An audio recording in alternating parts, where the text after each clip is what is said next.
geçen günlərimən ən xoş çağım. Sensiz olan hər bir anım dərd qəmim. Sevdalım eşqinlə məni məst elə, eşqimizin nəğməsini bəstələ. Sevgin ilə niskilimi üstələ, ruha qida sevgi məhəbbət dəmim.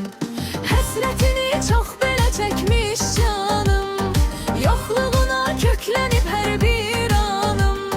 Ayrılığından yaranan hicranım, qapqara zil saçlarıma saç tənim. Həsrətini çox belə çəkmiş canım, yoxluğuna köklənib hər bir anım. Ayrılığından yaranan hicranım, qapqara zil saçlarıma saç tənim. Ümman olan eşqinə qərq olmuşam, dalğıc olub göy suyuna dalmışam. Yelkən açıb bir yana yönalmışam, yana alaraq sahilə çıxmış gəmim. Sərküləyin arif içdən ovur, dalğaların vermir aman bir hovur.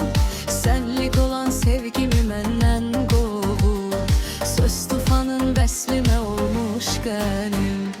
Həsrətini çox belə çəkmiş canım, yoxluğuna köklənib hər bir anım.